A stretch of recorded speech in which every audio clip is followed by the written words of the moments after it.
Kilala ko lang siya nung high school. Eh, hindi naman kami masyadong close. Pero pagkada, parang one of the boys, gano'n lang. Parang tropa-tropa lang. Naging close kami ng college. Nagsimba siya, nagsimba ako, nagkita kami. Hanggang sa sunod-sunod na, kasama rin namin si Mr. Suave, tatlo kami. Ayun, hanggang sa parang naging talagang magkatugtong bitukan. Ibang makisama.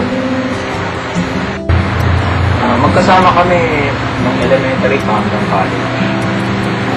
Lagi kami magkasama.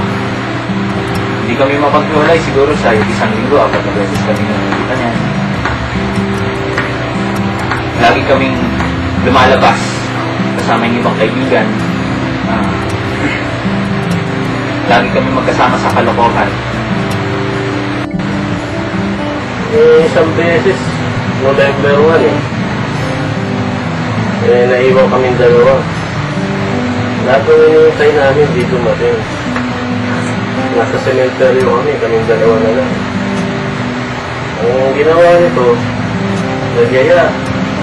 Punta kami ng crossing na may EDSA Central.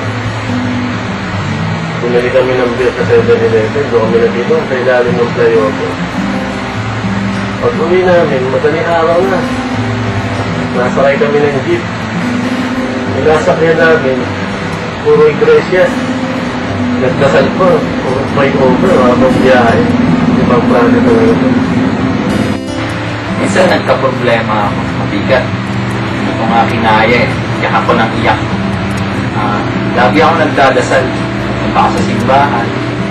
Pero sa bawat dasal ko, laging sinasabi ko, bakit? Hanggang nakausap ko siya, tinuruan niya ako magdasal. Sabi niya sa akin, kung magdadasal ka, sabihin mo, Lord, kung ano man ang problema ko, sana kayanin ko. Tulungan mo ako, bigyan mo ako ng lakas. Naisip ko, tama naman siya eh. Hindi dapat angal ako ng angal, dapat may ginagawa rin ako. Nadala ko yun hanggang paglaki ko. Hanggang ngayon, sinasabuhay ko yun. Siguro yun yung isa sa mga naitulong niya sa akin. Basta sasabi ko lang, kung nasa ka man,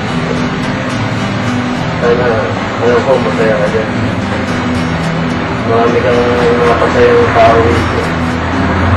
Tsaka huwag kang mag-alala. Yung mama at papa ko, dinadalaw namin. Lagi namin sinupuntahan yun. Nakausap, para malibang-libang. Kaya huwag kang mag-alala, bro. Salamat. Lagi ko siyang naiisip. Hanggang ngayon, lagi ko siyang naaalala. Dami kong natutunan mula sa kanya. Dami kong naging kaibigan ng dahil sa kanya. Sa dami ng pinagdaanan ko, wala akong masabi kundi salamat, naging kaibigan kita.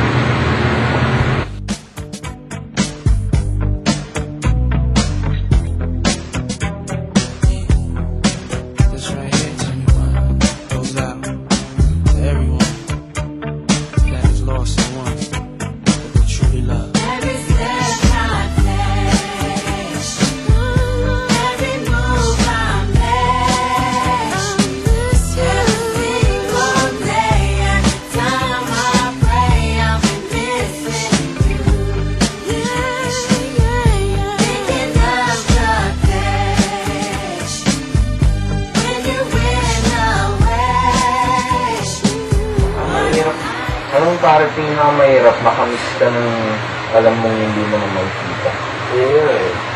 Yung mawalan ka ng alam mong hindi mo na babalik.